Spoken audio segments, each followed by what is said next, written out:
নির্বাচন ঠিকঠাক মতো হবে কিনা তাও আমরা জানি না, ওইটা আল্লাহ তাআলাই ভালো জানেন।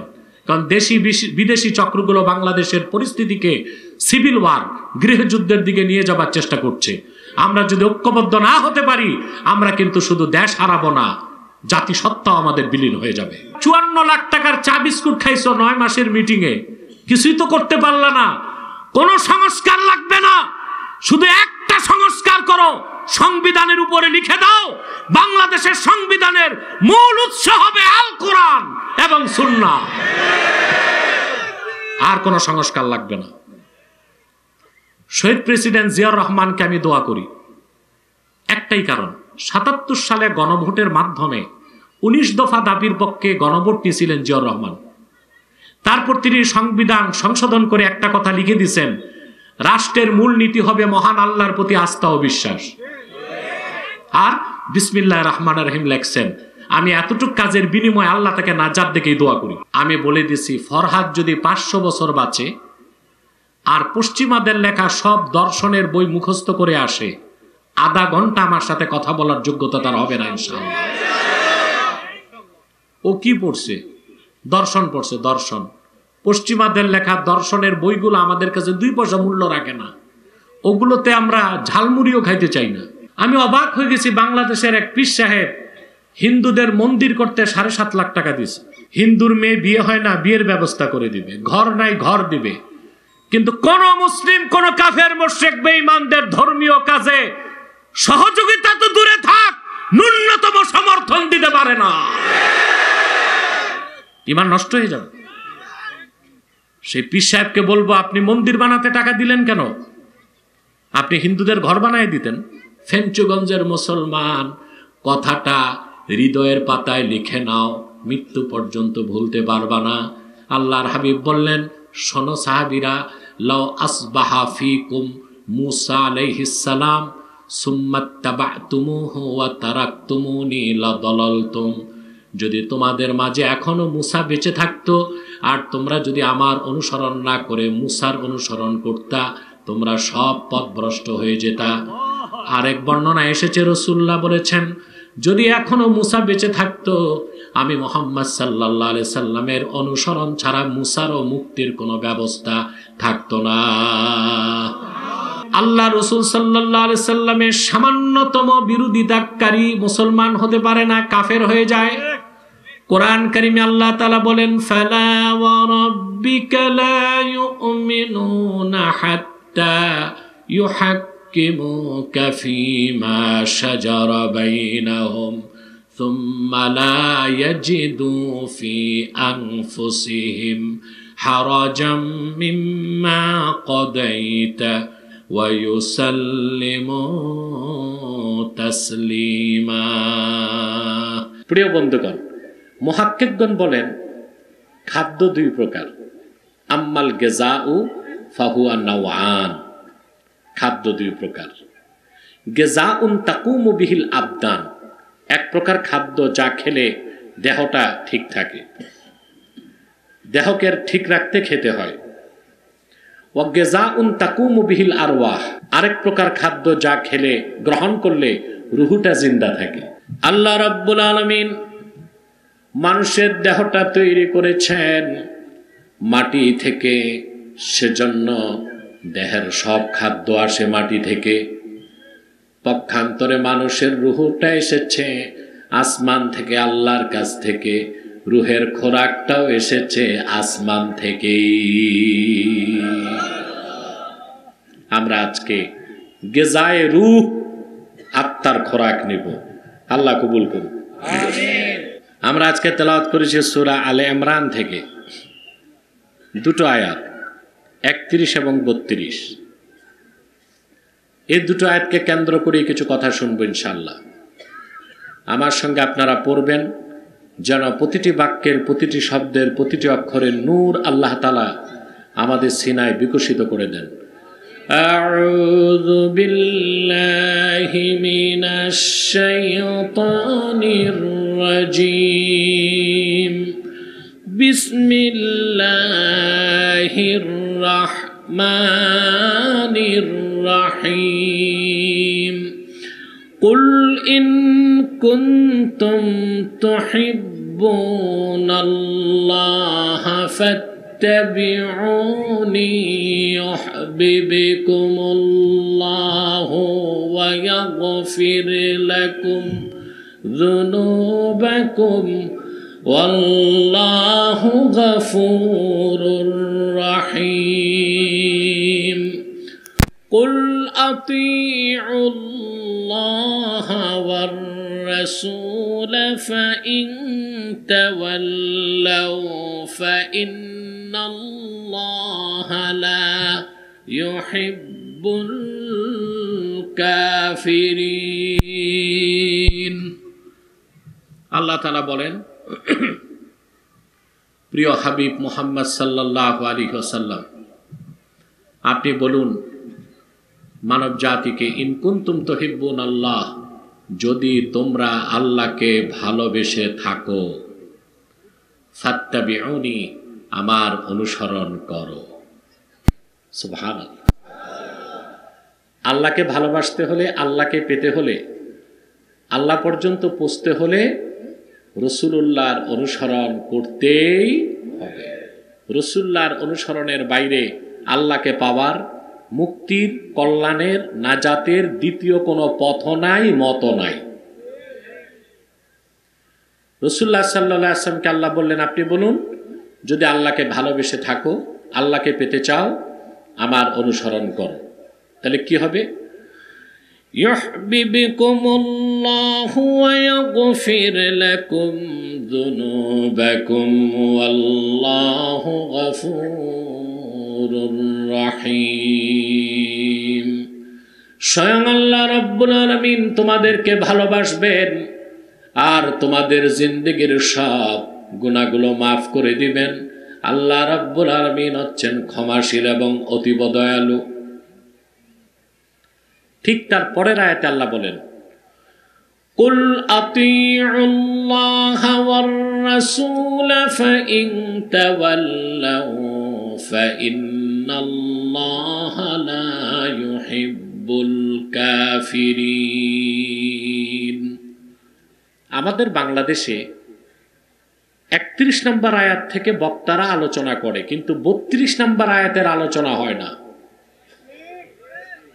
কেন? 32 নম্বর আয়াতে আল্লাহ কঠোর বার্তা দিচ্ছেন, রাসূলুল্লাহর অনুসরণটা ঐচ্ছিক না আবশ্যিক। মুসলমান হতে হলে রাসূলুল্লাহর অনুসরণ করতেই হবে। রাসূলুল্লাহর ইত্তেবা অনুসরণ, যার ইত্তেবা অনুসরণের বাইরে যে চলবে, আল্লাহ তাকে মুসলমান বলেন নাই, কাফের বলছেন। এটা আল্লাহ 32 নম্বর আয়াতে বলেছেন। আল্লাহ রাব্বুল আলামিন বলেন, প্রিয় হাবিব আপনি আরো বলুন, তোমরা আল্লাহর আনুগত্য করো, আল্লাহর রাসূলের আনুগত্য করো।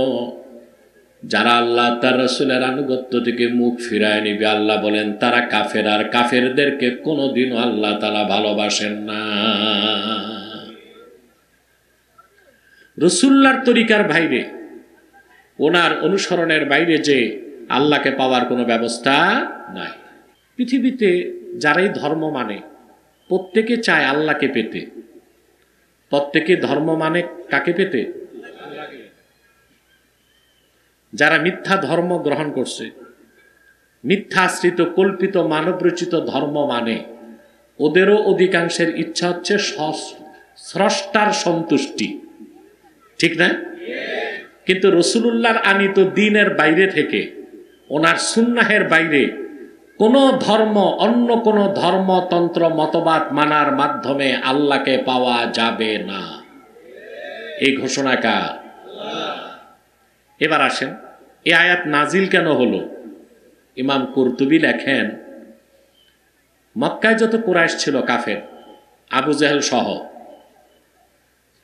তারা সবাই কিন্তু আল্লাহকে বিশ্বাস করত। এটা জানেন আপনারা? আবু জেহেল নাস্তিক ছিল না আস্তিক? জোরে, নাস্তিক না, আস্তিক। আবু জেহেল আল্লাহকে বিশ্বাস করত। আবু জেহেলকে আমরা কত ঘৃণা করি, করি না? মুসলমান আজে বাজে নাম রাখে সন্তানের, কিন্তু কেউ আবু জেহেল নাম রাখে না, ফালতু নামও রাখে। Chocolate, biscuit, hockey stick, ballistic, জুতা, স্যান্ডেল, কি না রাখে না। কিন্তু মুসলমান দুইটা নাম রাখতে চায় না, আবু জেহেল আর ইয়াজিদ। আবু জেহেল আর ইয়াজিদ, এই দুই নাম মুসলমান কখনো ভুলেও রাখে না। কিন্তু সেই আবু জেহেলও কিন্তু আল্লাহকে বিশ্বাস করত। মক্কার প্রত্যেকটা কোরআশ সবাই কাফের ছিল, কেউ নাস্তিক ছিল না। আল্লাহ রাব্বুল আলামিন কোরআন কারীমে বলেন, ওয়ালা ইন সাআলতাহুম মান খালাকাস সামাওয়াতি ওয়াল আরদা লায়াকুলুন্না ওয়ালা ইন সাআলতাহুম মান খালাকাস সামাওয়াতি ওয়াল আরদা وسخر الشمس والقمر ليقولن الله। আল্লাহ রাব্বুল আলামিন বলেন, প্রিয় হাবিব মুহাম্মদ সাল্লাল্লাহু আলাইহি ওয়াসাল্লাম, আপনি যদি কুরাইশদেরকে জিজ্ঞেস করেন এই আকাশ ও জমিনকে কে সৃষ্টি করেছেন, চাঁদ এবং সূর্যকে কে নিয়ন্ত্রণ করেন, কাফেরেরা এক বাক্যে জবাব দিবে, যিনি আকাশ ও জমিনকে সৃষ্টি করেছেন, চাঁদ এবং সূর্যকে নিয়ন্ত্রণ করেন, তিনি আর কেউ নন, তিনি হলেন আল্লাহ। ওরা আল্লাহকে বিশ্বাস করত? জোরে বলতে হবে। তো মূর্তি পূজা কেন করত? মূর্তি পূজাও করত আল্লাহকে পাওয়ার জন্য। তাদের উদ্দেশ্য ছিল মহৎ, তরিকা ছিল খারাপ। উদ্দেশ্য ছিল মহৎ, তরিকা ছিল খারাপ। কথা বুঝতেছেন? তাদের উদ্দেশ্য ছিল মহৎ, তরিকা ছিল খারাপ। কথা খেয়াল করতেছেন? এই দিক তাকান। ওরা কেন মূর্তি পূজা করত? ওরা বলছে, মা না'বুদুহুম ইল্লা লিয়ুকাররিবুনা ইলাল্লাহি যুলফা।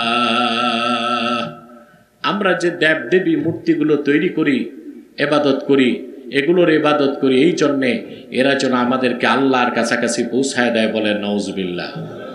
জোরে বলেন নাউজুবিল্লাহ। তাহলে কুরাইশ কাফেরদের উদ্দেশ্য ছিল মহৎ, তরিকা ছিল, এদিক তাকাও, কুরাইশ কাফেরদের উদ্দেশ্য ছিল কি? মহৎ, তরিকা ছিল খারাপ। তারা মূর্তি পূজা করত আল্লাহকে পাওয়ার জন্য, উদ্দেশ্য ছিল খুবই মহৎ, তরিকা ছিল খুবই খারাপ। যারা ইহুদি ছিল তারা মনে করত উজাইর হচ্ছে আল্লাহর বেটা। বলেন নাউজুবিল্লাহ। যারা খ্রিস্টান তারা মনে করত ঈসা হচ্ছে আল্লাহর বেটা। বলেন নাউজুবিল্লাহ।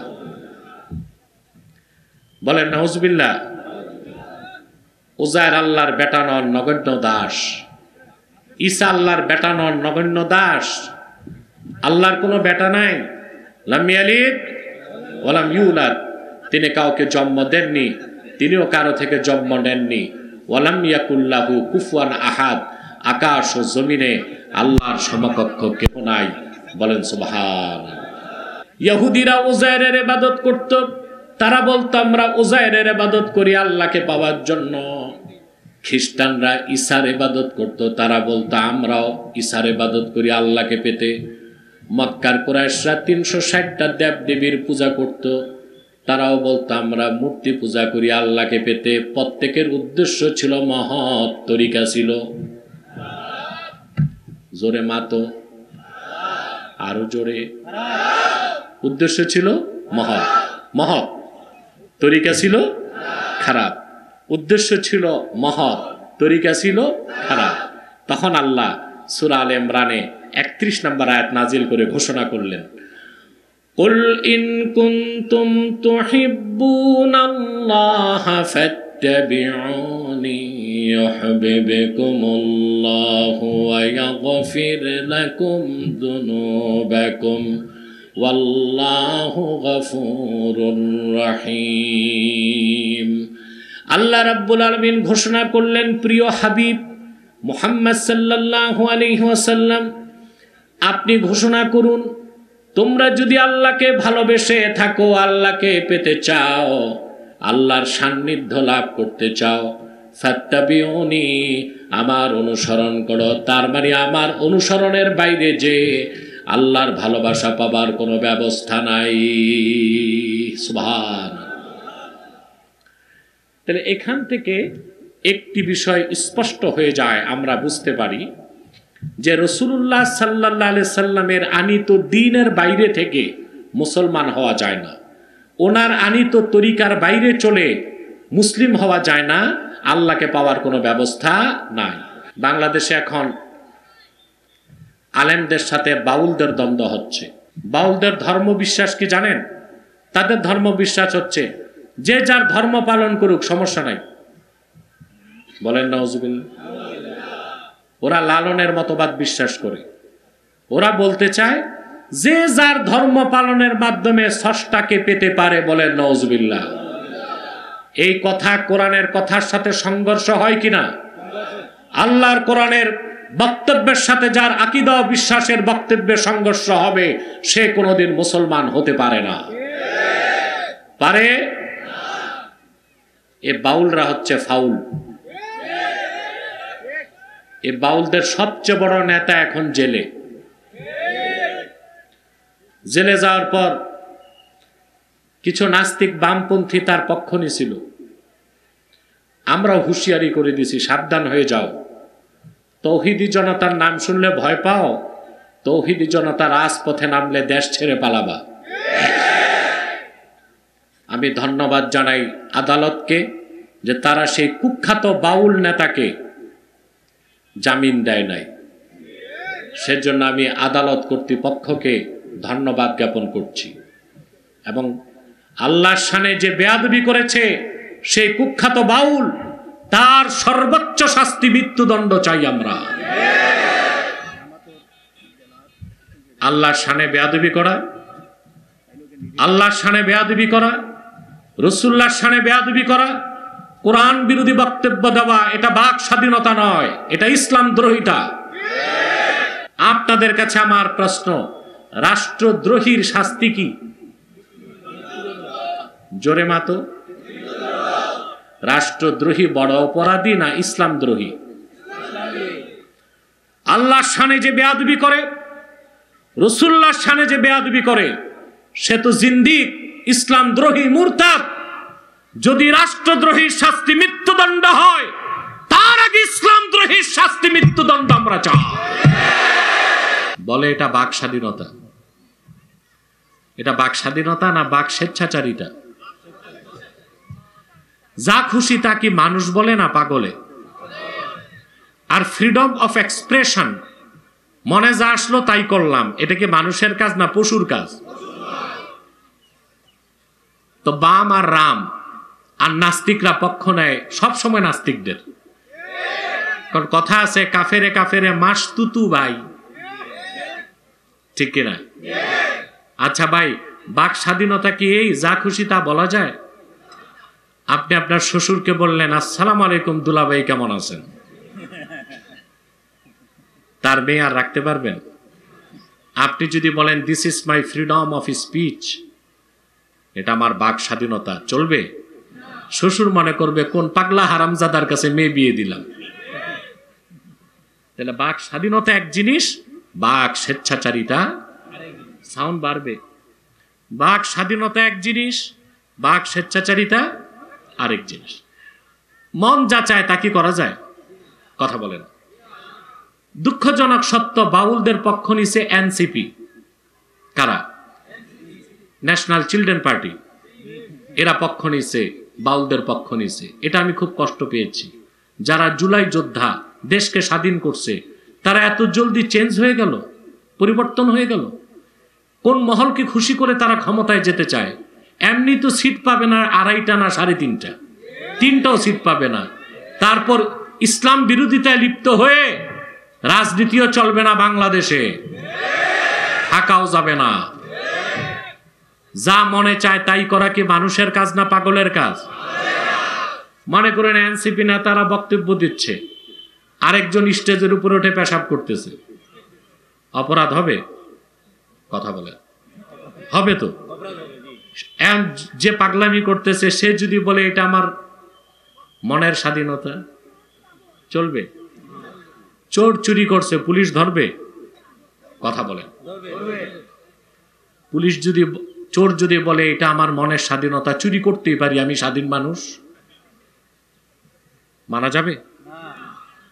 যারাই বাক স্বাধীনতা আর মুক্ত চিন্তার দোহাই দিয়ে ইসলাম বিরোধিতা করে, বাংলার মাটিতে তাদের কোনো জায়গা হবে না।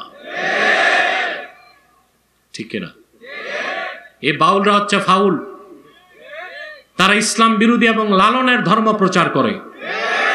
লালনের ধর্মের মূল কথাই ছিল এটা, যে যেভাবে পারে ধর্ম পালন করে স্রষ্টাকে খুশি করবে। এই কথা মানলে ঈমান থাকবে? আল্লাহ রাব্বুল আলামিন সূরা আলে ইমরানের 31 নম্বর আয়াতে চূড়ান্ত ঘোষণা করলেন, কুল ইন কুনতুম তুহিব্বুনাল্লাহ ফাত্তাবিউনি ইউহিব্বুকুমুল্লাহ। প্রিয় হাবিব আমার মুহাম্মদ সাল্লাল্লাহু আলাইহি ওয়াসাল্লাম, আপনি স্পষ্ট বলে দিন, যদি তোমরা আল্লাহকে ভালোবেসে থাকো, আল্লাহকে পেতে চাও, আল্লাহর সান্নিধ্য চাও, আমি মুহাম্মদ সাল্লাল্লাহু আলাইহি ওয়াসাল্লামের অনুসরণ করো। রাসূলুল্লাহর অনুসরণের বাইরে আল্লাহকে পাওয়ার কোনো সুযোগ নাই। আমরা প্রত্যেকেই আল্লাহকে ভালোবাসি, আল্লাহর ভালোবাসা যার নাই ও কি মুসলমান? ঈমান আনার পরে কোন ব্যক্তির মধ্যে যতক্ষণ পর্যন্ত জীবনের চাইতেও বেশি আল্লাহ তার রাসূলের ভালোবাসা হবে না, ততক্ষণ পর্যন্ত আল্লাহ রাব্বুল আলামিন সেই মুমিন, সেই বান্দাকে মুমিন বলে স্বীকৃতি দিবেন না। সুবহানাল্লাহ বলেন। সেই মুমিন ঈমান আনার পরে যার পিতা মাতা, আত্মীয় স্বজন, দল নেতা, বিত্ত বৈভব, টাকা পয়সা, জীবন থেকেও বেশি আল্লাহ তার রসুল প্রিয় হবেন, সেই হচ্ছে মুমিন। এর ব্যতিক্রম যার মধ্যে পাওয়া যাবে, তাকে মুমিন বলে স্বীকৃতি দেবার কোনো সুযোগ নাই। আমি দলিল দিচ্ছি। ইমাম কুরতুবী লেখেন, লাম্মা আমারা রাসূলুল্লাহ সাল্লাল্লাহু আলাইহি ওয়াসাল্লাম বিল হিজরা মিন মক্কাতাল মুকাররামাতি ইলাল মাদিনাতিল মুনাওয়ারা جعل الرجل يقول لأبيه والأب لابنه والأخ لأخيه والرجل لزوجته إنا قد أمرنا بالهجرة। রাসূলুল্লাহ সাল্লাল্লাহু আলাইহি সাল্লাম মক্কায় 13 বছর দিনের দাওয়াত দেবার পরে যখন হিজরতের আদেশ করলেন, সাহাবায়ে কেরামের উপর চলে আসলো এক মহা পরীক্ষা। পরীক্ষাটা কত বড় আপনি কল্পনা করার শক্তিও রাখেন না। মক্কায় 13 বছর, হিজরতের আগে দেখা গেছে একই পরিবারে বাবা মুসলমান, ছেলে কাফের, ভাই মুসলমান, বোন কাফের, স্বামী মুসলমান, স্ত্রী কাফের, একই সাথে বসবাস করত। টাকা পয়সা, বিত্ত বৈভব সব সাথেই ছিল। কথা বুঝতেছেন ভাই? খেয়াল করতেছেন? কিন্তু যখন হিজরতের আদেশ হয়েছে, এখন কি আর একসাথে থাকা যাবে? ভাই ভাইকে ছাড়তে হবে, বোন বোনকে ছাড়তে হবে, স্বামী স্ত্রীকে, পিতা পুত্রকে, পুত্র পিতাকে। সাহাবায়ে কেরামের মধ্যে যারা জালিলুল কদর সাহাবী, তৎক্ষণাৎ তারা সমস্ত রক্তের সম্পর্ক ছিন্ন করে সম্পদ, বিত্ত বৈভব মক্কায় রেখে মদিনা মুনাওয়ারার পথে রওনা হয়ে গেলেন। কণ্ঠটা হইল না, পুরুষের কণ্ঠে বলেন সুবহানাল্লাহ। এই তো এবার হইছে। বাম পাশে আওয়াজগুলো বন্ধ করো। স্বেচ্ছাসেবক, স্বেচ্ছাসেবকরাও মাশাআল্লাহ সব ওয়াজ শুনতে দাঁড়ায় গেছে। বাম পাশে, বাম পাশের আওয়াজ বন্ধ করো। স্টেজের পিছনে বন্ধুগণ, কষ্ট লাগতেছে না মনোযোগ আছে? জালিলুল কদর সাহাবী সব হিজরত করে মদিনা মুনাওয়ারায় চলে গেছেন। বাকিরা চিন্তা করতেছেন কি করবেন। আল্লাহর পক্ষ থেকে তখন ধমক চলে আসলো। আল্লাহ রাব্বুল আলামিন ডাক দিয়ে বললেন, আল্লাহ তাআলা বলেন, ইয়া আইয়ুহাল্লাযীনা আমানু লা তাত্তাখিযু আবাআকুম ওয়া ইখওয়ানাকুম আউলিয়া ইন ইসতাহাব্বুল কুফরা আলাল ঈমান। আল্লাহ রাব্বুল আলামিন ধমক দিয়ে বললেন, হে ঈমানদারগণ, বিশ্বাসীগণ, তোমরা তোমাদের পিতাদেরকে, তোমাদের ভাইদেরকে বন্ধু বানায় না, আপন করে নিও না, যদি তারা কালেমা স্বীকার না করে, তারা যদি ঈমানের উপর কুফরকে প্রাধান্য দেয়, তোমাদের পিতাদের সাথে, ভাইদের সাথে তোমাদের আদতে কোনো সম্পর্ক নাই। সুবহানাল্লাহ। মুসলমানের রিলেশন হবে ঈমানের ভিত্তিতে। জোরে বলেন, কিসের ভিত্তিতে? আল্লাহ বলে দিছেন। এই আয়াতকে আমরা মনে রাখি? কথা বলেন। জি না। আমি অবাক হয়ে গেছি, বাংলাদেশের এক পীর সাহেব হিন্দুদের মন্দির করতে 7.5 লাখ টাকা দিয়েছে। কত মৌলবী মোল্লা দেখলাম পূজা মণ্ডপে দৌড়াইল। এগুলি কি মুসলমানের কাজ? হিন্দু, বৌদ্ধ, খ্রিস্টান, অমুসলিম যারা এই দেশেরই নাগরিক, তাদের সাথে আপনাদের সম্পর্ক হবে মানবিক। হিন্দুর বাড়িতে আগুন লাগছে, মুসলমান তা নিবাবে। খ্রিস্টান খেতে পায় না, মুসলমান তারে খাওয়াবে। হিন্দুর মেয়ে বিয়ে হয় না, বিয়ের ব্যবস্থা করে দিবে। ঘর নাই, ঘর দিবে। কিন্তু কোন মুসলিম, কোন কাফের, মুশরিক, বেঈমানদের ধর্মীয় কাজে সহযোগিতা তো দূরে থাক, ন্যূনতম সমর্থন দিতে পারে না। ঈমান নষ্ট হয়ে যাবে। সেই পীর সাহেবকে বলবো, আপনি মন্দির বানাতে টাকা দিলেন কেন? আপনি হিন্দুদের ঘর বানায় দিতেন। হিন্দুদের ঘর বানায় দিলে সমস্যা নাই, কিন্তু মন্দির বানায় দিতে কোনো মুসলমান পারে না। কোনো অমুসলিম, কাফের, মুশরিক, বেঈমান অমুসলিমদের সাথে আমাদের সম্প্রীতির সম্পর্ক হবে না, মানবিক সম্পর্ক থাকতে পারে। আমি বুঝাতে পারলাম? কাফের, মুশরিক, বেঈমান কখনো মুসলমানের বন্ধু হইতে পারে না, তাদের সাথে সম্প্রীতির সম্পর্ক হতে পারে না। মানবিক বিষয়টা ভিন্ন। ওই বিষয়টা কি ভিন্ন। আল্লাহ তাআলা যখন এই আয়াত নাজিল করলেন, অন্যান্য সাহাবীরাও হিজরত করে মদিনা মুনাওয়ারায় চলে গেলেন।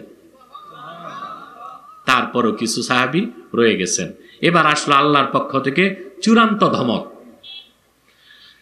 আল্লাহ রাব্বুল আলামিন আয়াত নাজিল করে দিলেন, কুল ইন কানা আবাউকুম ওয়া আবনাউকুম ওয়া ইখওয়ানুকুম ওয়া আজওয়াজুকুম ওয়া আশীরাতুকুম ওয়া আমওয়ালুন ইকতারাফতুমুহা ওয়া তিজারাতুন তাখশাউনা কাসাদাহা ওয়া মাসাকিনু তারদাউনাহা আহাব্বা ইলাইকুম মিনাল্লাহি ওয়া রাসূলিহি ওয়া জিহাদিন ফি সাবিলিহি ফাতারাব্বাসু হাত্তা ইয়াতিয়াল্লাহু বিআমরিহি ওয়াল্লাহু লা ইয়াহদিল কওমাল ফাসিকিন।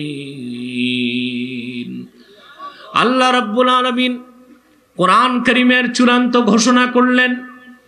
আল্লাহ ডেকে বললেন, মুহাম্মদ সাল্লাল্লাহু আলাইহি ওয়াসাল্লাম, আপনি মানব জাতিকে, মুমিনদেরকে বলে দেন, যদি তোমাদের পিতাগণ, তোমাদের সন্তানগণ, তোমাদের স্ত্রীগণ, তোমাদের প্রতিবেশীগণ, তোমাদের ভাইগণ, তোমাদের অর্জিত সম্পদ, তোমাদের ব্যবসা যেটারে তোমরা লস হওয়া ভয় পাও, তোমাদের সুরম্য বাড়িঘর যেগুলোকে তোমরা পছন্দ করো, এ সব কিছু যদি আল্লাহ থেকে, তার রাসূল হতে, আর যদি জিহাদের থেকে বেশি প্রিয় হয়, ফাতারাব্বাসু আই ইনতাজিরু, অপেক্ষা করো, আল্লাহ রাব্বুল আলামিন তার পক্ষ থেকে তোমাদের বিরুদ্ধে সিদ্ধান্ত নিয়ে আসার আগ পর্যন্ত। তার মানে হচ্ছে পিতামাতা, ভাই বোন, আত্মীয় স্বজন, চাকরি বাকরি, ব্যবসা, টাকা পয়সা, বিত্ত বৈভব, এমনকি নিজের জীবনের চেয়ে যতক্ষণ পর্যন্ত আল্লাহ ও তার রাসূলের ভালোবাসা বেশি না হবে, আল্লাহ তাআলা মানুষদেরকে মুমিন বলে স্বীকৃতি দেন নাই। রাসূলুল্লাহ সাল্লাল্লাহু আলাইহি সাল্লামের সুমহান সাহাবীগণ আল্লাহর এই কথার প্রমাণ দিতে পারছেন। তারা জীবনের চেয়ে বেশি আল্লাহ তার রাসূলকে ভালোবাসার প্রমাণ দিয়েছেন কিনা?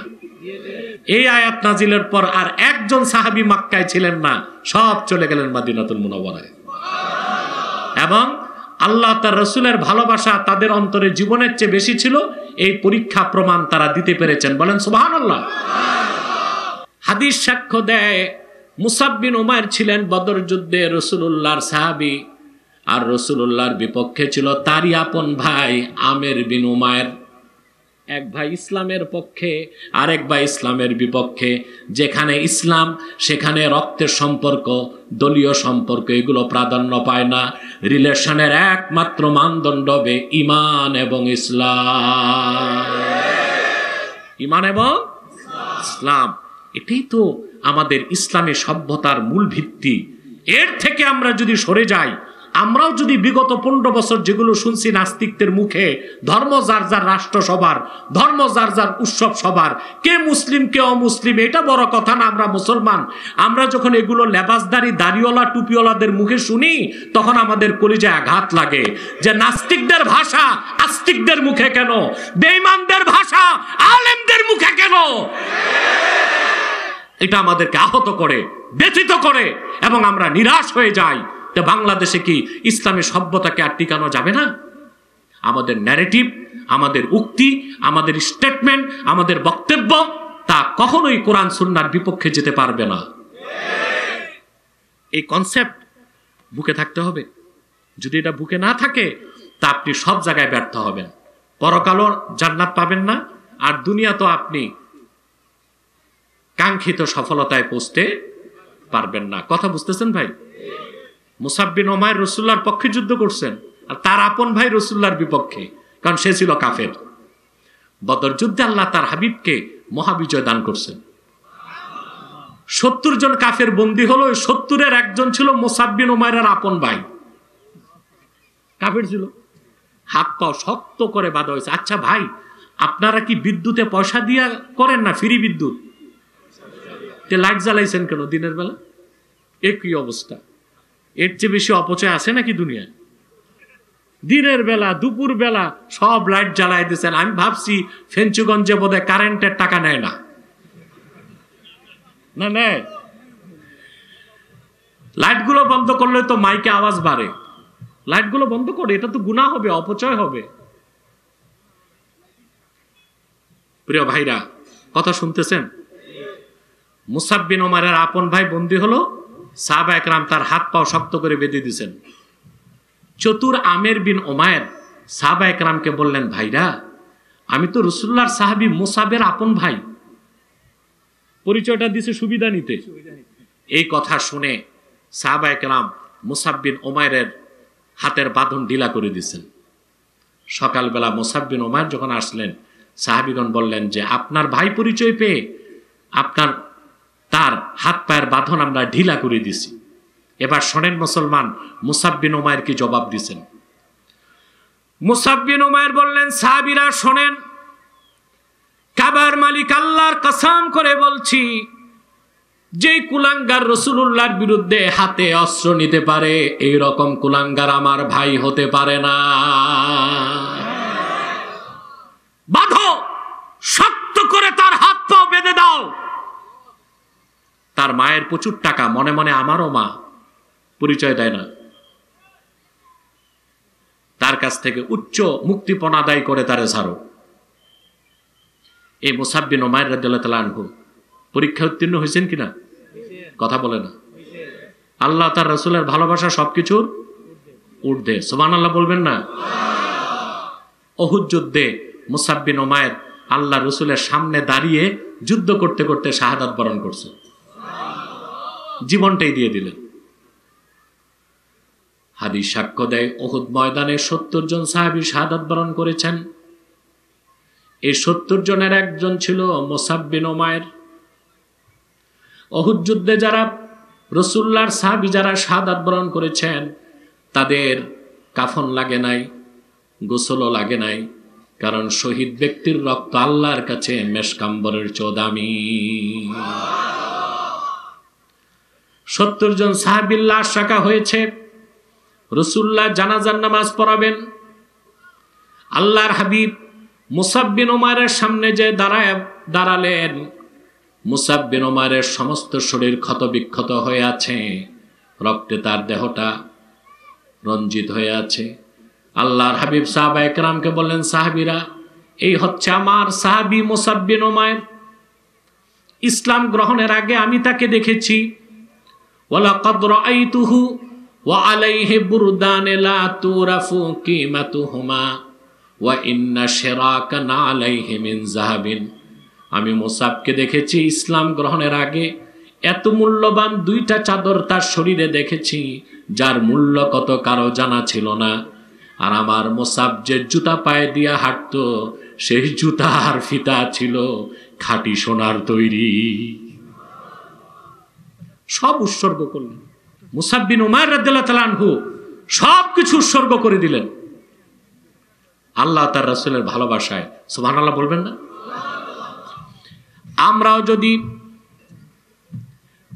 আমরাও যদি প্রকৃত মুমিন হতে চাই, আমাদের বিত্ত বৈভব, পিতামাতা, আত্মীয় স্বজন, এমনকি নিজের জীবনের চেয়েও বেশি আল্লাহ তার রাসূলের ভালোবাসা অন্তরে রাখতে হবে। ঠিক কিনা বলেন?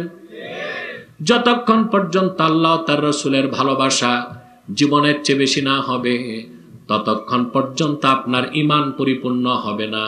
আর ঈমান যতক্ষণ পরিপূর্ণ হবে না, ঈমানের উপর আপনি টিকে থাকতেও পারবেন না। বুখারী শরীফের হাদিস, রাসূলুল্লাহ সাল্লাল্লাহু আলাইহি ওয়াসাল্লাম ইরশাদ করেছেন, সালাসুন মান কুন্না ফীহি ওয়াজাদা হালাওয়াতাল ঈমান। তিনটি খাসলত যার মধ্যে একত্রিত হয়ে যাবে, ঈমানের মধুর স্বাদ সে পেয়ে যাবে। কটা খাসলত বলবো? মান কানা আল্লাহু ওয়া রাসূলুহু আহাব্বা ইলাইহি মিম্মা সিওয়াহুমা। প্রথম খাসলত হচ্ছে ব্যক্তির নিকট আল্লাহ তার রাসূল সবকিছুর চেয়ে অধিক প্রিয় হবেন। দুই নাম্বার হচ্ছে ওয়া মান ইউহিব্বুল মারআ লা ইউহিব্বুহু ইল্লা লিল্লাহ। ব্যক্তি কোনো মানুষকে ভালোবাসবে আল্লাহর ভালোবাসার কারণে, ব্যক্তিগত কারণে কোনো মুসলমানকে ভালোবাসতে পারে না। পারে? আমাদের দেশে কর্মীরা যে নেতাদের পিছনে ঘুরে, এখানে কি আল্লাহর ভালোবাসা আছে? কথা বলে না। 5 তারিখের পর যে কত নেতা বের হইছে বাংলাদেশে, এর কোনো ঠিক ঠিকানা নাই। এত অল্প সময়ে কোন দেশে এত নেতা, এটা গিনিস বুকে রেকর্ড হওয়া উচিত। কি বলেন আপনারা? এই উৎপাত আমাদের নারায়ণগঞ্জে বেশি। নারায়ণগঞ্জ তো জানেন আপনারা, একটু ক্রিটিক্যাল এরিয়া। 15 বছর আমাকে খুব মোকাবেলা করে থাকতে হয়েছে। তবে শত্রু যে ছিল সে এখন গোষ্ঠী সুদ্ধা দেশ ছাড়ছে। অবশ্য তার সাথে আমার রাজনৈতিক বা ব্যক্তিগত দ্বন্দ্ব ছিল না, তার সাথে আমার ছিল মতাদর্শের দ্বন্দ্ব। ঠিক না? সেজন্য সেই শুধু দুশ্মন ছিল না, ওই আকীদায় বিশ্বাসী সব আমার শত্রু ছিল। ওরা ধর্মনিরপেক্ষতায় ও নাস্তিকতায় বিশ্বাসী। মুসলমান কাউকে ভালোবাসবে কার জন্যে? মুসলমান কারোর সাথে দুশ্মনী রাখবে কার জন্যে? আল হুব্বু ফিল্লাহি ওয়াল বুগযু ফিল্লাহ। ভালোবাসাও হবে আল্লাহর জন্যে, শত্রুতাও হবে আল্লাহর জন্যে। তো দ্বিতীয় খাসলত হচ্ছে ব্যক্তি কাউকে ভালোবাসবে কার জন্য? তৃতীয় খাসলত হচ্ছে, 3 নম্বর খাসলত হচ্ছে ব্যক্তি ঈমান আনার পরে আবার কাফের হওয়াকে ওই রকম অপছন্দ করবে যেভাবে তাকে আগুনে নিক্ষেপ করাকে অপছন্দ করে। 3টা খাসলতের প্রথম খাসলত হচ্ছে ব্যক্তি আল্লাহ তার রাসূলের ভালোবাসা সবকিছুর চেয়ে বেশি রাখবেন। এছাড়া মুমিন হওয়া সম্ভব নয়। রাসূলুল্লাহ সাল্লাল্লাহু আলাইহি ওয়াসাল্লামের ভালোবাসা, ঈমান আনার পরে রাসূলুল্লাহর ভালোবাসা যার অন্তরে জীবনের চেয়ে বেশি হবে, জীবনে কোনো অবস্থায় রাসূলুল্লাহর অনুসরণের বাইরে যাওয়ার সুযোগ তার হতে পারে না। আল্লাহ সে কথাই বলেছেন, ইন কুনতুম তুহিব্বুনাল্লাহা ফাত্তাবিউনি ইউহিব্বুকুমুল্লাহ। মুহাম্মদ সাল্লাল্লাহু আলাইহি ওয়াসাল্লাম, আপনি বলুন, যদি তোমরা আল্লাহকে ভালোবেসে থাকো আমার অনুসরণ করো। রাসূলুল্লাহর অনুসরণ ছাড়া মুসলমান হওয়া যাবে? এখন এখানে প্রশ্ন, রাসূলুল্লাহর অনুসরণ করব কেমন করে? আল্লাহর আখিরি নবী মুহাম্মদ সাল্লাল্লাহু আলাইহি ওয়াসাল্লাম আল্লাহর কাছ থেকে যে পূর্ণাঙ্গ জীবন বিধান দিন ইসলাম এনেছেন, সেই দিন ইসলামকে বিশ্বাস করে সেই দিন ইসলামের অনুসরণ করলে, সেই দিন ইসলামের বিশ্বাস করলে, সেই দিন ইসলামের অনুসরণ করলেই রাসূলুল্লাহর অনুসরণ হবে। আর রাসূলুল্লাহর অনুসরণটাই আল্লাহর আনুগত্য। আর যে আল্লাহর আনুগত্য করলো সেই তো আল্লাহর নেককার মুমিন বান্দা হতে পারবে, ঠিক কিনা বলেন? আল্লাহ রসুলের অনুসরণের বাইরে কোনো ইসলাম নাই, মুক্তি নাই, নাজাত নাই, এটা বুঝতে হবে আপনাদের। রসুল্লাহর অনুসরণটাই ইসলাম। রসুল্লাহর অনুসরণের বাইরে, ওনার উসওয়ার বাইরে, ওনার সুন্নার বাইরে কোনো ইসলাম, শরীয়ত, তরিকত, হাকিকত, মারেফত। আজকে যারা ভণ্ড পীর তারা মারেফতের দোহাই দেয়, বাউলরা মারেফতের দোহাই দেয়, সুফিবাদীরা মারেফতের দোহাই দেয়। সুফিবাদী মানি এক নাম্বার মুশরিক। ভালো করে বুঝেন, সুফি হওয়া ভালো, সুফিবাদী হওয়া, আবার বলছি, সুফি হওয়া কি ভালো। শাহ সুফি কারামত আলী জনপুরি, শাহ সুফি নূর মোহাম্মদ জানজানবী, শাহ সুফি নূর মোহাম্মদ নিজামপুরি, বলি না আমরা? শাহ সুফি ইয়াকুব বদরপুরি। আল্লাহর ওলিদের নামে আমরা সুফি লাগাই। সুফি হওয়া তো ভালো, সুফিবাদী হওয়া যাবে না। সুফিবাদের মানে ইসলামের বাইরে একটি স্বতন্ত্র মতবাদ। ইসলামের বাইরে কোনো মতবাদ ইসলাম হতে পারে না। ওইটা হয় শিরক, নয় কুফর, নয় ভণ্ডামি। কথা বুঝাইতে পারছি? অনেক পীর সাহেব আমার কথা বুঝে না, না বুঝে বলে যে আব্বাসী সাহেব পীরি মুরিদির বিরোধিতা করে। যার 14 পুরুষ পিরালি করে আসছে সে কি করে পীরি মুরিদির বিরোধিতা করে? তরিকত তাসাউফের বিরোধিতা কোনো মুসলমান করতে পারে না। এলমে মারেফত ইসলামেরই অংশ, তরিকত তাসাউফ ইসলামেরই কাজ। কিন্তু সুফিবাদী নামে যেটা গড়ে উঠেছে এটা হচ্ছে বিকৃত একটি মতবাদ। যারা সর্বেশ্বরবাদিতায় বিশ্বাসী, আল্লাহর তাওহীদকে তারা বিশ্বাস করে না, রাসূলুল্লাহর শরীয়তকে বিশ্বাস করে না, তারা সর্বেশ্বরবাদে বিশ্বাসী। তারা মনে করে যেভাবেই পারা যায় স্রষ্টাকে রাজি করা যায়। এইরকম আকীদায় বিশ্বাসীদেরকে আমরা মুসলমান স্বীকার করতে পারি না। কথা বুঝতে পারছেন? রাসূলুল্লাহর তরিকার বাইরে, ওনার অনুসরণের বাইরে, ওনার আনিত দ্বীনের বাইরে, ওনার আনিত শরীয়তের বাইরে কোন ইসলাম, জোরে বলতে হবে। এই যে বাংলাদেশে বুদ্ধিজীবী যেগুলো আছে, এদের মধ্যে সবচেয়ে বড় শয়তান এখন ফরহাদ মজহার। দেখছেন ওর চেহারাটা? দেখছেন? কথা বলেন। এই শয়তানটা আমাকে খুব বিরোধিতা করছে আমার টকশোতে এসে, খালেদ মহিউদ্দিনের সাথে। এটা দেখছেন? খালেদ মহিউদ্দিন তাকে বলছে আব্বাসী সাহেব তো ডিবেটের চ্যালেঞ্জ করছে, ডিবেটে বসেন।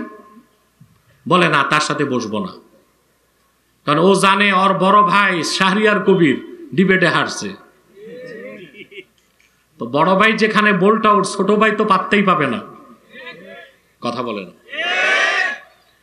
এই ফরহাদ মজহারকে নিয়ে বহুদিন আলেমরা নাচানাচি করছে, ডানপন্থী পত্রিকা তার লেখা ছাপছে, টিভি চ্যানেলগুলোতে ইসলামপন্থীরা তাকে নিয়ে গেছে।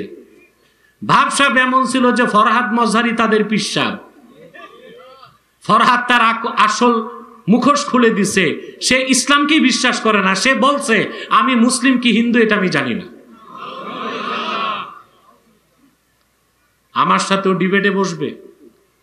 আমি বলে দিছি ফরহাদ যদি 500 বছর বাঁচে আর পশ্চিমাদের লেখা সব দর্শনের বই মুখস্থ করে আসে, আধা ঘন্টা আমার সাথে কথা বলার যোগ্যতা তার হবে না ইনশাআল্লাহ। ও কি পড়ছে? দর্শন পড়ছে, দর্শন। পশ্চিমাদের লেখা দর্শনের বইগুলো আমাদের কাছে 2 পয়সা মূল্য রাখে না। ওগুলোতে আমরা ঝালমুড়িও খাইতে চাই না। এই দর্শন পড়ে আসছে আলেমদেরকে চ্যালেঞ্জ করতে, আর কুফরি মতবাদ ছড়ায়। মনে রাখবেন, রাসূলুল্লাহর আনিত দ্বীন ও শরীয়তের বাইরে কোনো ইসলাম।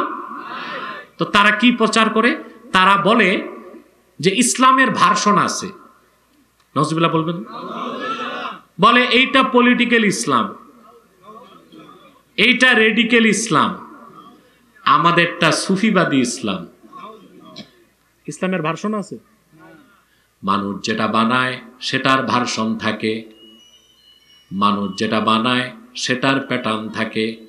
দিন ইসলাম আল্লাহ কর্তৃক প্রেরিত, রসুল্লাহ কর্তৃক আনিত। দিন ইসলামের কোনো ভার্সন নাই, প্যাটার্ন নাই, কোনো ভাগ নাই।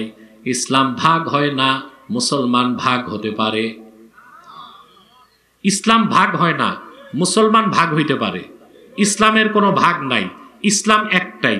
ইসলামের কোনো ভার্সন নাই, ইসলামের কোনো প্যাটার্ন নাই। রাসূলুল্লাহ জানছেন সেটাই ইসলাম। এটাই হচ্ছে ফাত্তাবিউনি এই অংশের সঠিক ব্যাখ্যা। জিও তো কইলা না, বুঝতেছেন? ঘুমাচ্ছেন না তো? আপনারা বাঙালি, রাতেও ঘুমান, দিনেও ঘুমান, দুপুর 12টায় জুমা পড়তে গেলে তখনও ঘুমান। শুধু এক সময় ঘুমান না, দাওয়াতে খাইতে গেলে ঘুমাইলে লস হবে। ইসলামের কোনো ভার্সন নাই। ইসলাম পূর্ণাঙ্গ জীবন বিধান। ইসলামী রাজনীতি পূর্ণাঙ্গ ইসলাম নয়, পূর্ণাঙ্গ ইসলামের অংশ। জিহাদ ফি সাবিলিল্লাহ পূর্ণাঙ্গ ইসলাম নয়, পূর্ণাঙ্গ ইসলামের অংশ। তরিকত, তাসাউফ, ইলমে মারিফত পূর্ণাঙ্গ ইসলাম নয়, পূর্ণাঙ্গ ইসলামের অংশ। ইসলামের কোনো ভাগ নাই, কোনো প্যাটার্ন নাই। রাসূলুল্লাহ আল্লাহর কাছ থেকে যেটা এনেছেন সেটাই ইসলাম। বলেন সুবহানাল্লাহ। তার বাইরে যে থাকবে সে মুসলিম হতে পারে না, সে মুসলিম হওয়ার সুযোগ নাই। শুধু ইসলামের মধ্যে থাকলেই আপনি মুসলিম। বলেন সুবহানাল্লাহ। কথাটা ব্যাখ্যা করে দিচ্ছি। আল্লাহর প্রিয় হাবিব মুহাম্মদ সাল্লাল্লাহু আলাইহি ওয়াসাল্লাম যেটা আদেশ করেছেন আল্লাহ সেটারে ফরজ করে দিয়েছেন। তিনি যা নিষেধ করেছেন আল্লাহ হারাম করে দিয়েছেন। তিনি যা পছন্দ করেছেন আল্লাহ দিন বানায় দিয়েছেন। তিনি যা পছন্দ করেছেন আল্লাহ বদ্দিন বানায় দিয়েছেন। সুবহানাল্লাহ বলবেন না? রাসূলুল্লাহর ইতাআত বা আনুগত্যের বাইরে ইসলামের অস্তিত্ব কল্পনা করা যাবে না। রাসূলুল্লাহ যা হুকুম করছেন আল্লাহ ফরজ করে দিয়েছেন। রাসূলুল্লাহ নিষেধ করছেন আল্লাহ হারাম করে দিয়েছেন। রাসূলুল্লাহ আদেশ করছেন আল্লাহ ফরজ করে দিয়েছেন। রাসূলুল্লাহ নিষেধ করছেন আল্লাহ হারাম করে দিয়েছেন। রাসূলুল্লাহ সাল্লাল্লাহু আলাইহি ওয়াসাল্লাম যেটা পছন্দ করছেন আল্লাহ দিন বানায় দিয়েছেন। তিনি অপছন্দ করছেন আল্লাহ বদ্দিন বানায় দিয়েছেন। আমি একটা দৃষ্টান্ত দিচ্ছি। সহিহ আল বুখারী প্রথম খণ্ড কিতাবুল ঈমানের হাদিস। আল্লাহ রাসূল সাল্লাল্লাহু আলাইহি ওয়াসাল্লাম মক্কা থেকে মদিনা শরীফ যাওয়ার পরে 16 কি 17 মাস বাইতুল মুকাদ্দাসের দিকে নামাজ পড়েছেন। ঠিক না ভাই? আমাদের প্রথম কিবলার নাম কি? বাইতুল মুকাদ্দাস। মুকাদ্দাস হইল কেন? মুকাদ্দাস এটা তিনটা এরাব, মুকাদ্দিস, মুকাদ্দাস, মাকদিস। একটা ইসমে ফাইল থেকে, একটা ইসমে মাফুল থেকে, আর একটা জরফে মাকান থেকে। কয়টা? অর্থাৎ যে জায়গায় প্রবেশ করলে মানুষ পবিত্র হয়ে যায়। বাইতুল মুকাদ্দাসে অসংখ্য পয়গম্বরের রওজা আছে, কিন্তু ১৫০০ বছর আগে আল্লাহর আখিরি নবী মুহাম্মদ সাল্লাল্লাহু আলাইহি ওয়াসাল্লাম মেরাজের রজনীতে, মেরাজের সফরে যাওয়ার সময় কাবা থেকে বাইতুল মুকাদ্দাসে গিয়েছিলেন। সেখানে রাসূলুল্লাহ ১ লক্ষের উপর নবীদের ইমামতি করেছেন। আল্লাহ রসুলের নূরের কদম লাগার সঙ্গে সঙ্গে আল্লাহ বাইতুল মুকাদ্দাসকে বাইতুল মুকাদ্দাস বানায় দিয়েছেন। আজকে বাইতুল মুকাদ্দাসে ফিলিস্তিনে ইহুদিরা 2 বছরে ৭০,০০০ মানুষকে হত্যা করছে। বাংলাদেশের মুসলমান আলেমদের উচিত ফিলিস্তিনের মুজাহিদদের কাছ থেকে জিহাদের অনুপ্রেরণা লাভ করা। 2 বছরে বম্বিং করে ৭০,০০০ মুসলমানের জীবন কেড়ে নিয়েছে ইহুদিরা, কিন্তু ফিলিস্তিনের মুসলমান বাইতুল মুকাদ্দাসের চাবি ইহুদিদের হাতে তুলে দেয় না। সহজ কথা, সহজ কথা এটা। আমরা তাদের ঋণ শোধ করতে পারবো? বাইতুল মুকাদ্দাসের পবিত্রতা রক্ষার দায়িত্ব শুধু ফিলিস্তিনের মুসলমানের নয়, সারা দুনিয়ার মুসলমানের দায়িত্ব বাইতুল মুকাদ্দাসের পবিত্রতা রক্ষা করা।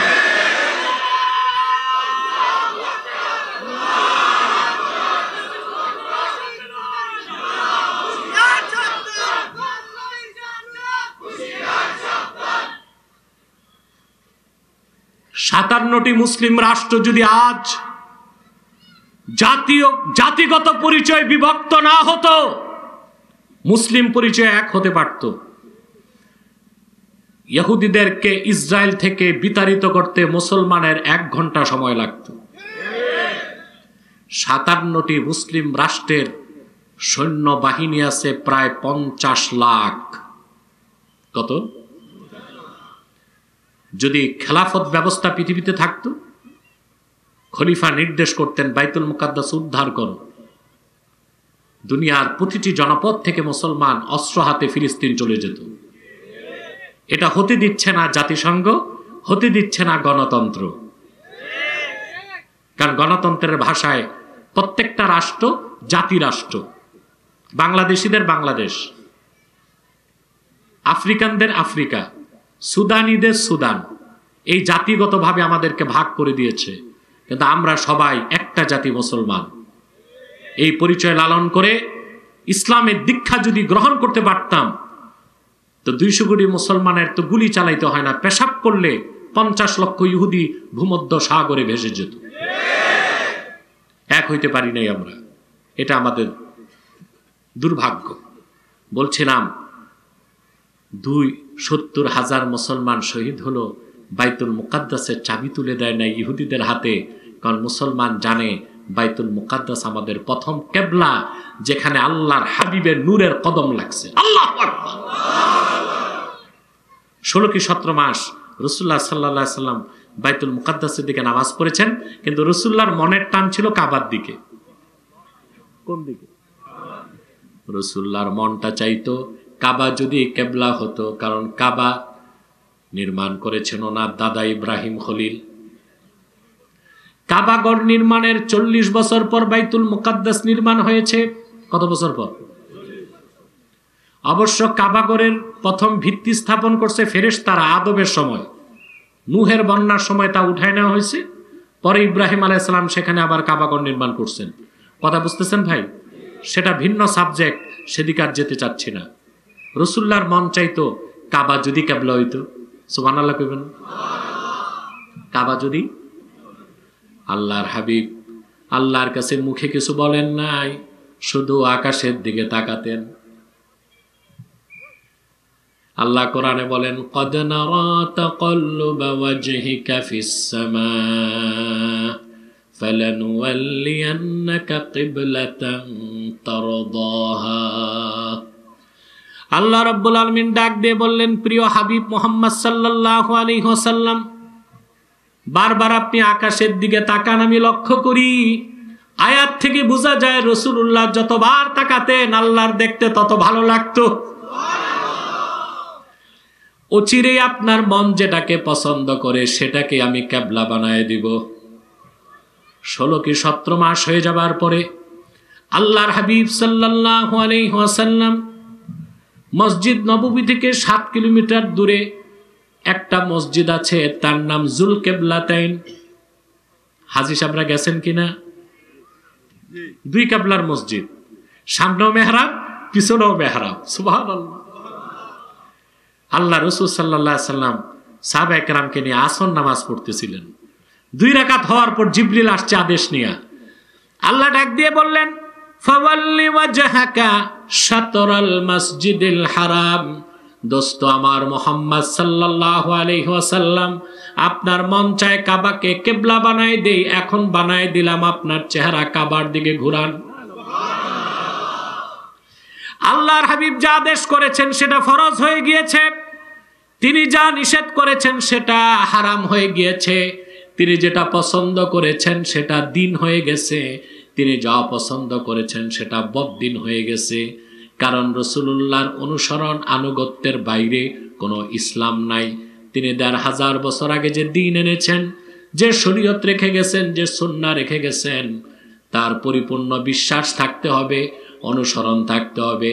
তাহলে আপনি মুসলমান হবেন এবং আপনি ইবাদতের মাধ্যমে আল্লাহকে রাজি করতে পারবেন। এটাই হচ্ছে সূরা আলে ইমরান ৩১ নম্বর আয়াতের মূল শিক্ষা। কথাটা বুঝতে পারছেন? রাসূলুল্লাহর অনুসরণের বাইরে অন্য কোনো গোষ্ঠী থেকে, ব্যক্তি থেকে, নেতা থেকে, মতবাদ থেকে ভালো কিছু নেওয়া যাবে। ইউরোপে আমেরিকায় খুব বেশি হয় ডায়লগ। ইন্টারফেক্ট ডায়ালগ, আন্তধর্মীয় সম্প্রীতি অনুষ্ঠান। এটা বাংলাদেশেও চালু হয়েছে আওয়ামী লীগ আমলে, এখনো চলে, বুঝলেন? দেখা যায় একজন হিন্দু পুরোহিত বসে, বৌদ্ধ পুরোহিত, খ্রিস্টান পাদ্রী, আর ফরহাদ মজহারের মতো নামধারী মুসলমান। তো ইউরোপ আমেরিকা দেখে একজন মুসলমানও আছে, তারপর এরা বসে আন্তধর্মীয় সম্প্রীতি সংলাপ চালায়।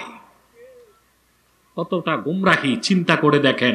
কাফের মুশরিকের সাথে মুসলমানের মানবিক সম্পর্ক হতে পারে, সম্প্রীতির সম্পর্ক হতে পারে না। ইসলামের বাইরে, রাসূলুল্লাহর সুন্নাহর বাইরে ইহকালীন কল্যাণ ও পরকালীন মুক্তির জন্য অন্য কোন ধর্ম, মতবাদ, ইজম থেকে ভালো কিছুও নেওয়া যাবে যাবে যাবে আমি একটা হাদিস বলি। আহমদ বিন হাম্বল তার মুসনাদে একটা হাদিস নকল করছেন। যতটুক মনে পড়ে আমার, হাদিস নাম্বার 15,264। সংখ্যাটা হেরফের হতে পারে, আমি হাদিসটাই শুনাই দিচ্ছি, তো তার সংখ্যা দরকার নাই। হযরত ওমর রাদিয়াল্লাহু তাআলা একদিন আল্লাহ রাসূলের কাছে আসলেন। হযরত ওমরের ডান হাতে তাওরাতের কিছু অংশ। কি? আচ্ছা ভাই, তাওরাত কিতাব কার উপর নাজিল হয়েছিল? মুসা নবীর উপর। ইনজিল কিতাব?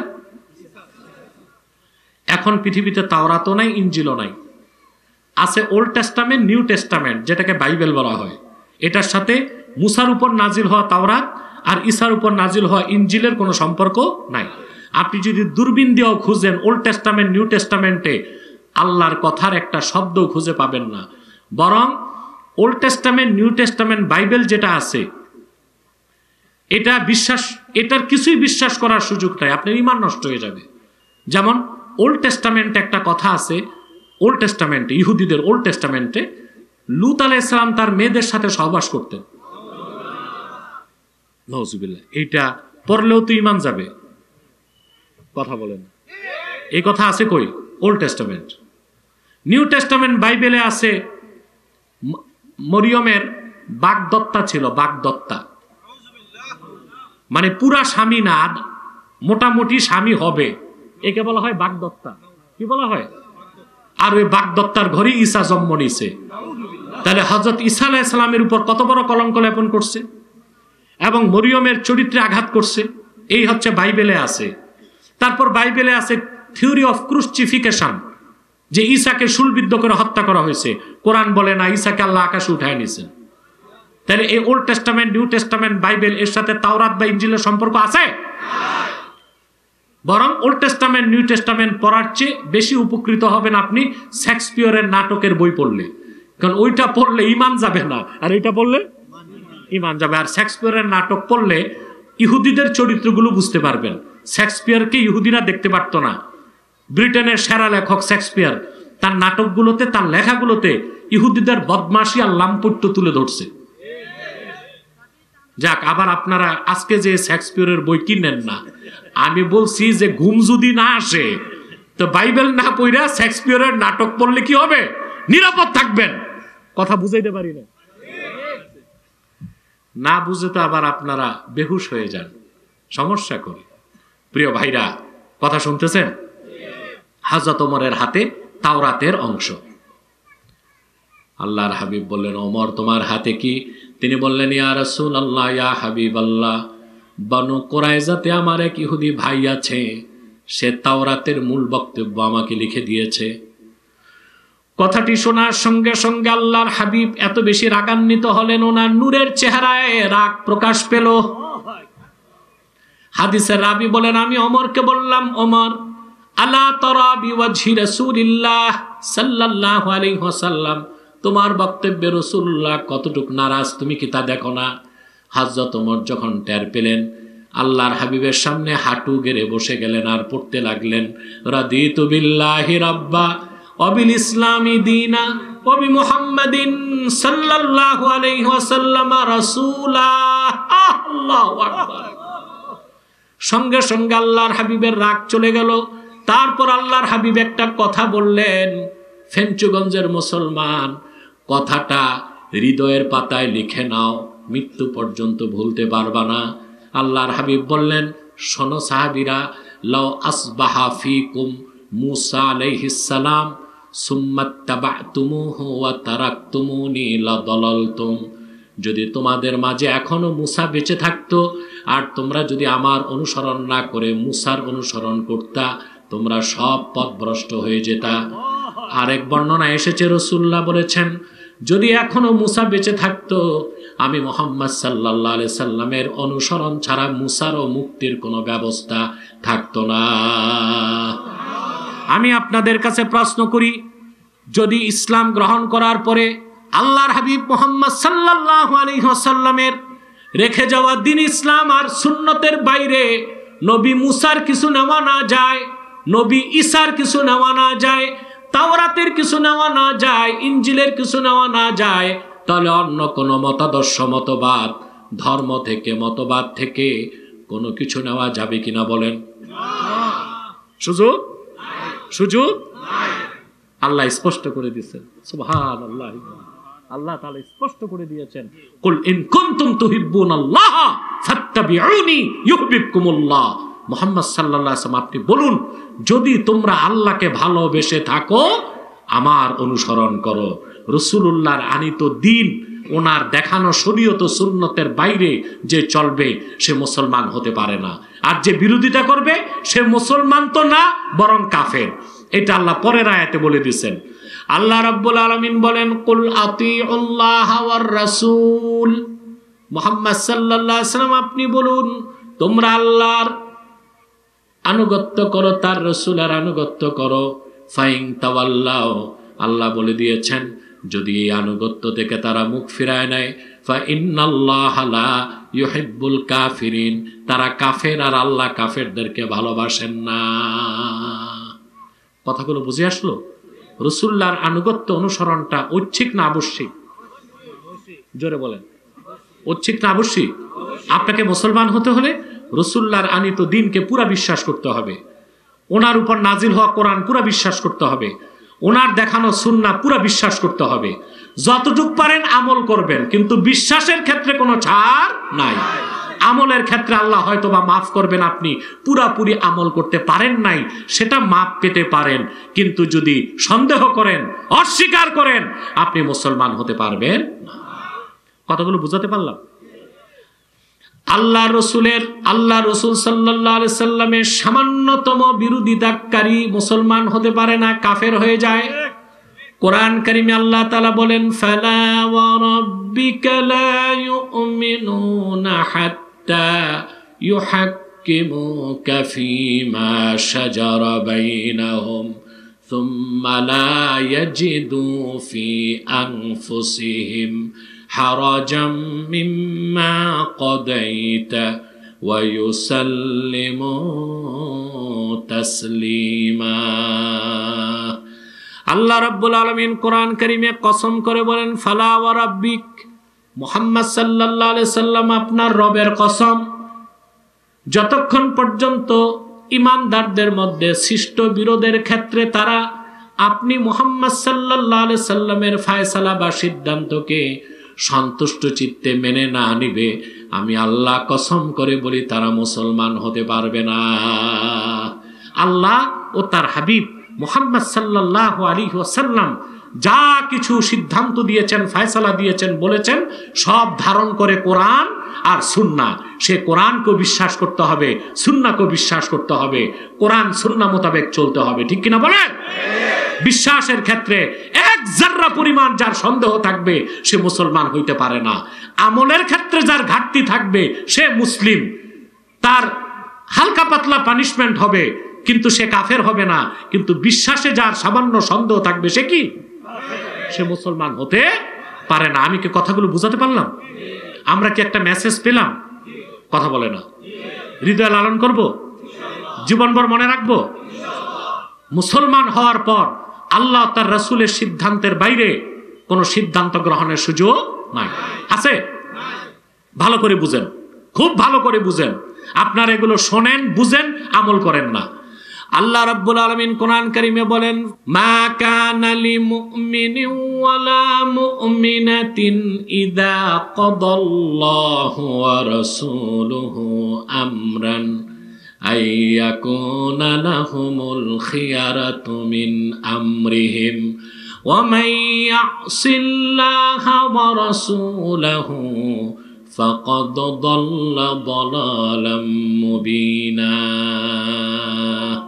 সূরা আহজাবে আল্লাহ তাআলা স্পষ্ট বলেছেন, কোন মুমিন, কোন মুমিনা, কোন মুসলিম নর কিংবা নারীর পক্ষে কোনো সুযোগ নাই আল্লাহ তার রাসূল সিদ্ধান্ত দেবার পরে সেই সিদ্ধান্তের বাইরে যে নিজেদের মন মস্তিষ্ক প্রসূত কোনো সিদ্ধান্তকে গ্রহণ করার অধিকার কোনো মুমিন, মুমিনা, মুসলিম নর নারীর থাকতে পারে না।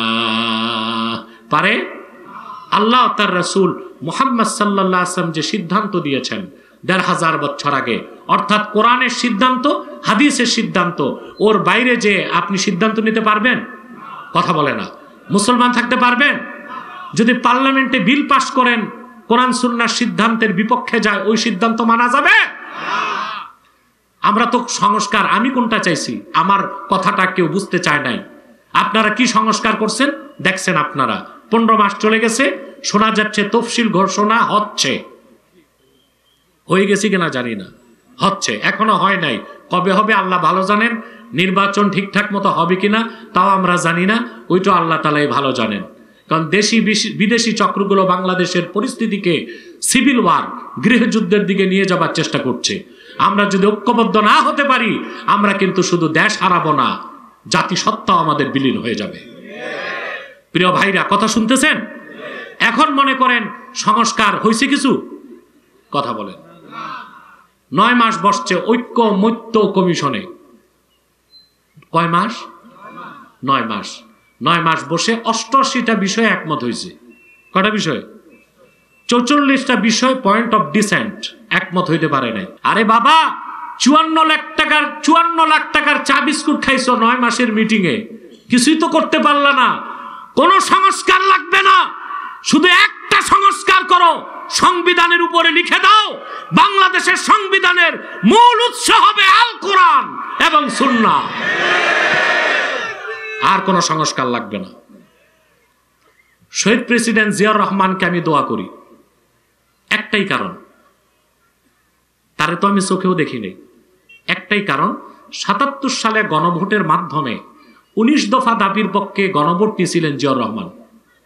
তারপর তিনি সংবিধান সংশোধন করে একটা কথা লিখে দিয়েছেন, রাষ্ট্রের মূল নীতি হবে মহান আল্লাহর প্রতি আস্থা ও বিশ্বাস। আর বিসমিল্লাহির রহমানির রহিম লেখছেন। আমি এতটুক কাজের বিনিময়ে আল্লাহ তাকে নাজাত দেখেই দোয়া করি।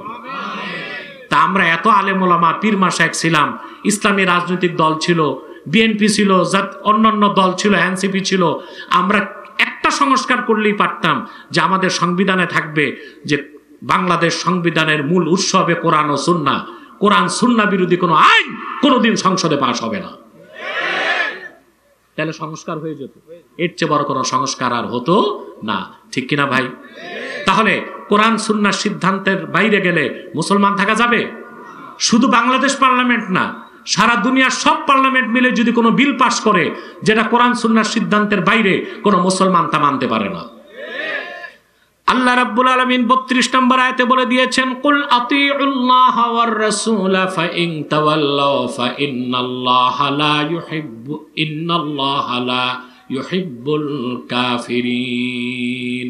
সাদাকাল্লাহুল আযীম ওয়া সাদাকা রাসূলুহুন নবিয়ুল কারীম ওয়া নাহনু আলা যালিকা মিনাশ শাহিদিন ওয়াশ শাকিরিন। আলহামদুলিল্লাহি রাব্বিল আলামিন। আলহামদুলিল্লাহি রাব্বিল আলামিন ওয়াল আকিবাতু লিল মুত্তাকিন والصلاة والسلام على محمد صلى الله عليه وسلم رحمة للعالمين وعلى آله وصحبه أجمعين।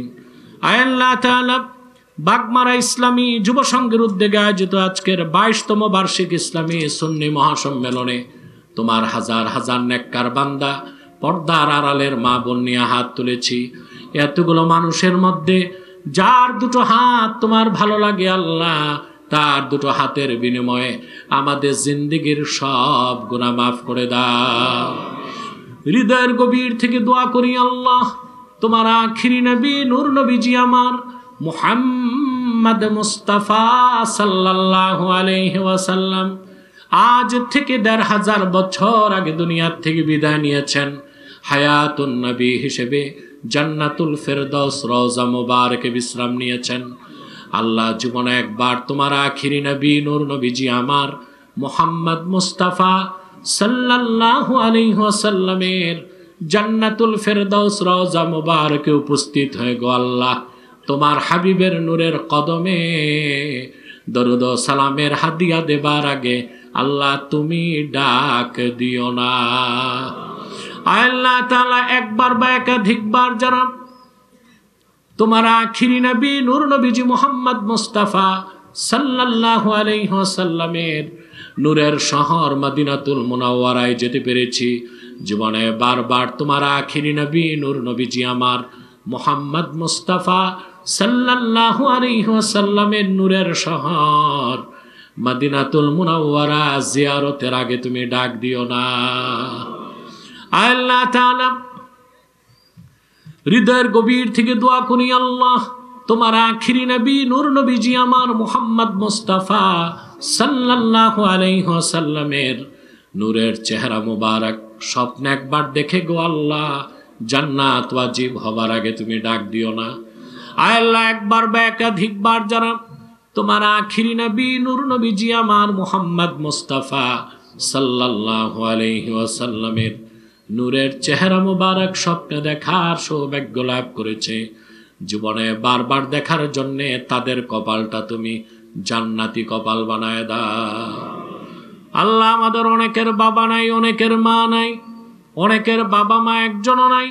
যত মানুষের বাবা মা দুনিয়া থেকে বিদায় নিয়ে অন্ধকার কবরে চলে গেছে আল্লাহ সকল মুসলমান বাবা মার কবরকে আল্লাহ তুমি দয়া করে জান্নাতের বাগান বানায় দাও।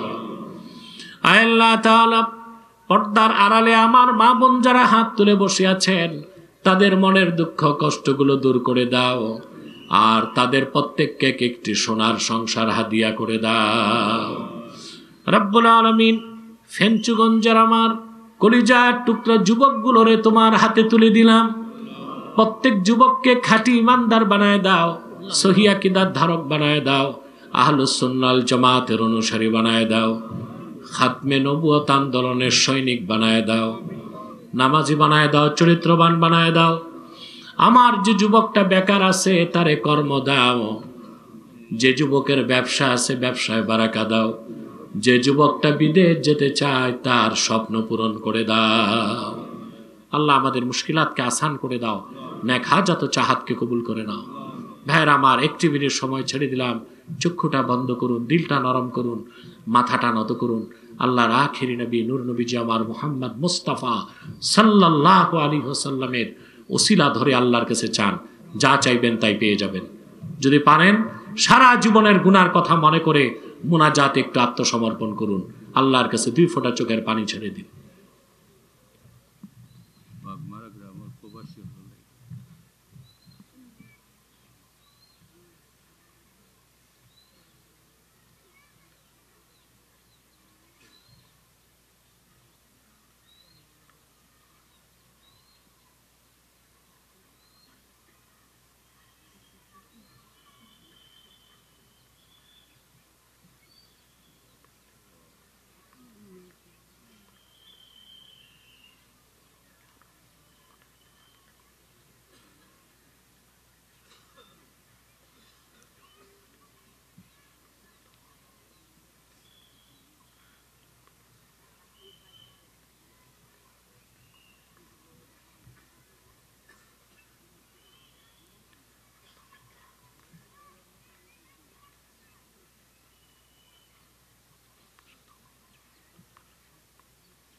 প্রত্যেকে বাবা মায়ের দোয়া করুন, তওবা করেন, মুনাজাতে তওবা করেন।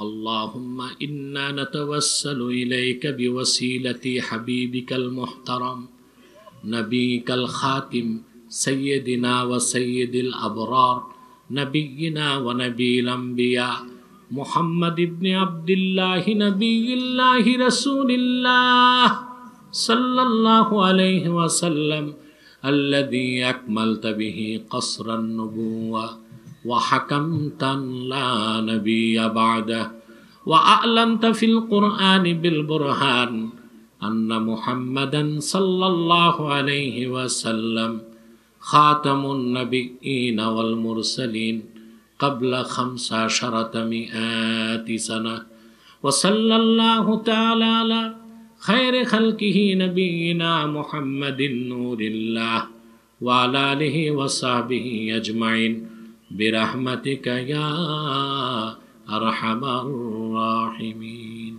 السلام عليكم ورحمة الله.